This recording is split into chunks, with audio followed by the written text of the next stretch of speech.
directeur des ressources humaines. Bon, avouons-le, nous cultivions une image assez angélique de notre futur métier. Enfin, c'était le film que nous ne faisions. Au cinéma, par contre, ce film-là, il n'existe pas. Pas de héros comme peuvent avoir certaines professions, mais souvent des responsables du personnel veulent, à la botte des tout-puissants et des fermetures d'usines façon inhumaine. Mais est-ce là l'image réelle qu'on se fait du DRH ? Autant vous dire que nous, 22 étudiants de l'IGS, voyons l'avenir un peu différemment maintenant. Il est missionné par le haut pour que ça se passe bien. Il n'est pas missionné par le bas pour que ça se passe bien avec le haut. Oh, tu caricatures. Le problème de DRH, c'est directeur ou directrice de ressources humaines. Ça veut dire quoi ? Non, mais si tu parles aussi fort, moi je suis foutu. C'est jamais le héros. Alors en entreprise non plus, rarement. C'est pour moi par excellence le personnage le plus porteur de complexité et de contradiction. Est-ce qu'on doit aimer tous les gens ? Est-ce que les gens doivent aimer le DRH ?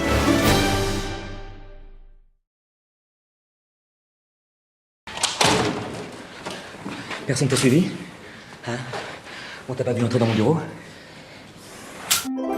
Pourquoi le DRH a toujours le mauvais rôle à l'écran ? Nous avons alors mené l'enquête auprès de professionnels du cinéma et de directeurs de ressources humaines. Ont accepté de témoigner Sophie Dulac, Pierre Jolivet, Gérard Mordilla, Véronique Darras et enfin Bruno Wierzbicki. C'est entre fantasme et réalité que s'est révélé un personnage plus authentique. Quand on est DRH, on est le bras armé de sa direction.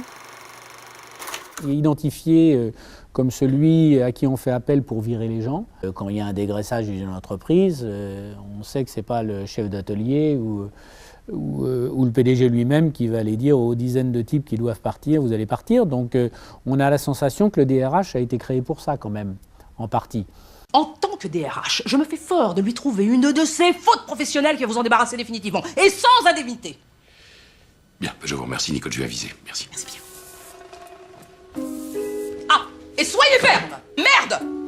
La sensation qu'on a, c'est que le DRH, lui, a à portée de main un certain nombre d'argumentaires qui sont plus humains, je dirais, que techniques, et qui va trouver le biais pour que celui qui est viré lui foute pas son poing dans la gueule ou jette pas la chaise en métal contre la baie vitrée de l'entrée. Il est entre le patron et les employés. Et c'est lui qui fait tampon. En tout cas, c'est un rôle ingrat.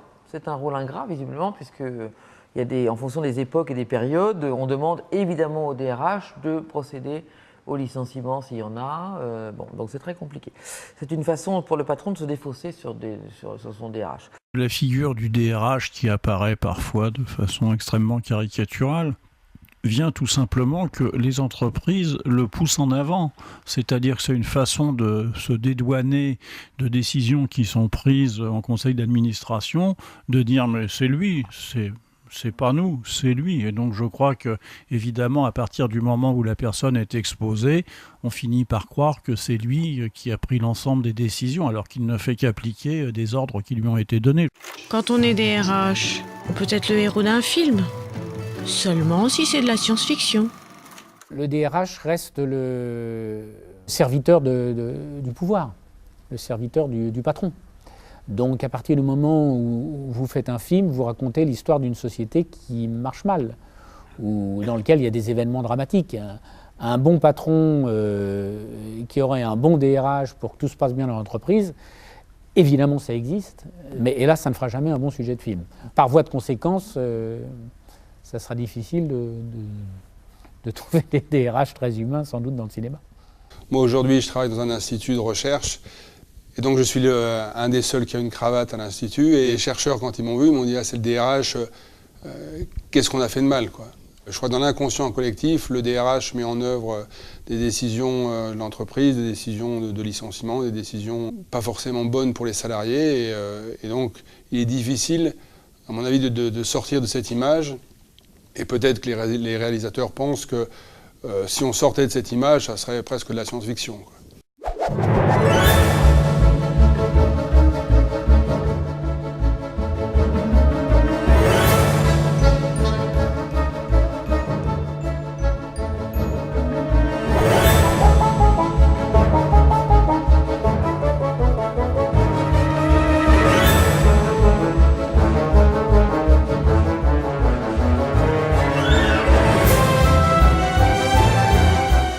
Pourquoi le DRH est si mal perçu alors que la fonction paraît bien vécue par les salariés? Mais à propos, quel rôle a-t-il joué depuis les origines de la fonction? Il faut remonter à l'ère de la révolution industrielle. À l'époque, dans l'usine moderne, la fonction personnelle était incarnée par le contremaître ou exercée par les patrons eux-mêmes. Quelques décennies plus tard et une guerre mondiale, c'est à la figure militaire de prendre le relais. Discipline et administration du personnel sont les mots d'ordre. Le développement des textes et la complexité croissante de la paye valorisent ensuite la catégorie des juristes. Dans les années 60, les préoccupations humanistes dominent la fonction. C'est la période des psychologues et des négociateurs pour gérer les relations sociales. La fonction personnelle intègre ensuite les contraintes économiques, financières et techniques de l'entreprise. Les gestionnaires dominent. Tournant décisif au milieu des années 80, les DRH commencent à intégrer les comités de direction. Le métier se professionnalise fortement. Alors le DRH d'aujourd'hui, celui que nous allons être, à quoi ressemble-t-il ? Le métier s'est-il complexifié au point de métamorphoser le DRH en homme ou femme orchestre? Mais tous ces métiers, c'est alimentaire. J'imagine que vous aussi, vous êtes pas né en vous disant « Tiens, plus tard, je serai DRH, je ferai un métier chiant. » Quand on est DRH, si on est une femme, on couche forcément avec son patron. Alors les ressources humaines, c'est des choses hyper nobles. C'est le développement personnel, la formation, toutes ces espèces de valeurs nobles, cette pente naturelle, ces éléments positifs, c'est ça souvent qui motive pour faire des ressources humaines. Bon, moi, quand je regarde mon parcours, c'est pas vraiment ce que j'ai fait le plus. On parle de frustration à juste titre, on ne peut pas agir sur l'humain parce que c'est pas ce qu'on nous demande. Nous, on a essentiellement, pour l'instant, beaucoup à agir sur le collectif. En fait, la fonction ressources humaines, elle fait toujours le grand écart. C'est un peu une gymnaste qui fait le grand écart entre le quotidien et le prospectif.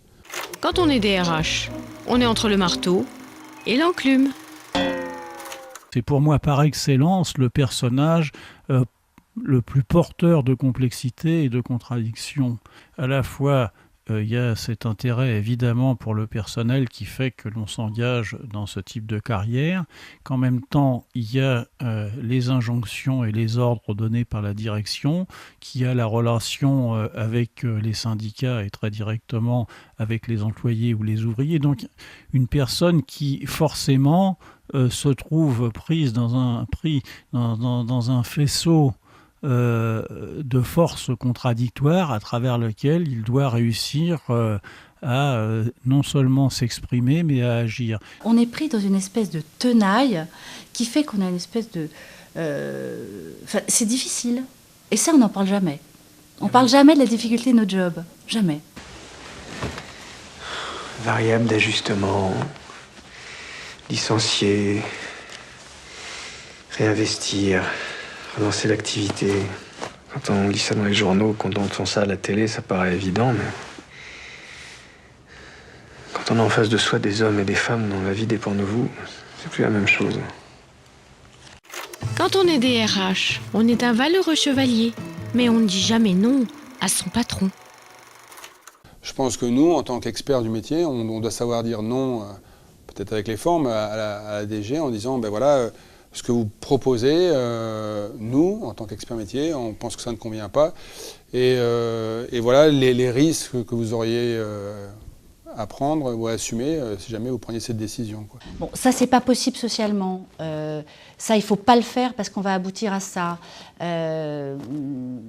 Il y a une responsabilité pénale de l'entreprise, il y a des risques psychosociaux, il faut en tenir compte. C'est pas juste quelque chose qui est quand même à négliger.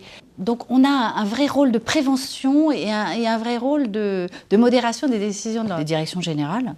Et ça, c'est complètement occulté. On passe pour... on fait partie d'une équipe de tueurs et on en est, quoi. Et on aimerait souvent en découdre, quoi.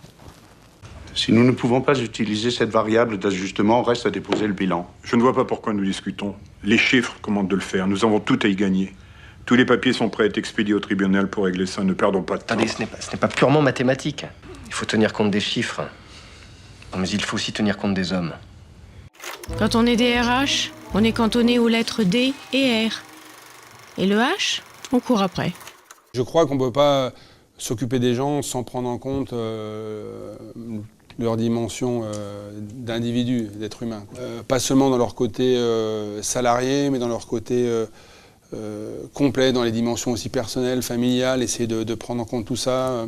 Et après, il y a une dimension qui est plus prospective, c'est au niveau collectif, comment faire évoluer le capital humain de l'entreprise pour que les personnes qui sont à l'intérieur de ce capital évoluent, soient bien et que finalement l'entreprise y gagne et puisse évoluer de manière sereine. J'ai une bonne et une mauvaise nouvelle. Je suis suspendu, c'est ça? Pire. Viré. Pire encore. Pire que viré, c'est quoi? Quand on est DRH, on accompagne les hommes et les crises. Aujourd'hui, quand même, rentrer en entreprise dans la fonction RH, ça va être beaucoup accompagner la crise. Donc on peut se dire qu'on va la faire pour effectivement des bonnes raisons, hein, c'est-à-dire de permettre aux gens de conserver leur job ou de sortir de l'entreprise dans les meilleures conditions. En tout cas psychologiques ou éventuellement avec des dispositifs de formation qui vont leur permettre de maintenir ce qu'on appelle ce jargon horrible qui est l'employabilité. Quand on est DRH, on ne dit pas qu'on suit une thérapie de groupe, mais que l'on fait partie de l'ANDRH. Est-ce qu'on doit aimer tous les gens? Est-ce que les gens doivent aimer le DRH? Est-ce qu'on fait ce métier-là pour l'amour des gens ou est-ce que c'est un métier comme un autre? Enfin, il y a des principes de base. On ne peut pas se faire aimer par tout le monde. Parce que être juste et être équitable, et donc quelquefois ça impose de savoir dire non. Ce qu'on apprend avec les années, c'est qu'il faut, et c'est très très difficile, mais très très difficile, s'affranchir du désir de plaire et accepter le fait de déplaire.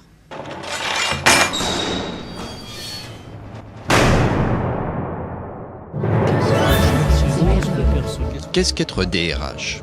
Et demain, quel rôle allons-nous jouer? C'est quelqu'un qui doit vraiment prendre en compte les êtres humains avant leur diplôme. Voilà. Ce qui fait pour moi la frontière entre finalement deux types sans toute d'attitude, c'est d'un côté le cynisme et de l'autre côté l'absence de cynisme. À être au cœur d'une entreprise et de savoir comment elle fonctionne et de savoir que ce qui fonctionne dans une entreprise, c'est les gens. Nous, en tant qu'experts du métier, on doit savoir dire non à la DG. Je pense que les qualités nécessaires pour être DRH aujourd'hui, du courage, du boulot, bosser dans l'ombre. Les témoignages nous ont proposé quelques-unes des nombreuses pistes de réflexion. Mais demain, comment allons-nous défendre notre conception de l'entreprise et de l'homme dans l'entreprise? Comment allons-nous incarner la fonction et quel sens allons-nous lui donner? Dans l'entreprise, devrons-nous jouer un rôle politique? Et quels moyens userons-nous pour rentrer en résistance pris dans des contraintes quotidiennes? Au fond, comment incarner un héros au quotidien? À chacun de faire son cinéma. Les 2 cafés, le sucre et les touillettes. On déjeune ensemble, Sonia? Avec plaisir, Monsieur le Président. Sonia, ça vous dirait DRH? Ah ben, j'aurais préféré des sushis. Il est missionné par le haut pour que ça se passe bien. Il n'est pas missionné par le bas pour que ça se passe bien avec le haut. Oh, tu caricatures. Le problème de DRH, c'est directeur ou directrice de ressources humaines. Ça veut dire quoi? Non, mais si tu parles aussi fort, moi je suis foutu. C'est jamais le héros. Alors en entreprise non plus, hein, rarement. C'est pour moi par excellence le personnage le plus porteur de complexité et de contradiction. Est-ce qu'on doit aimer tous les gens? Est-ce que les gens doivent aimer le DRH?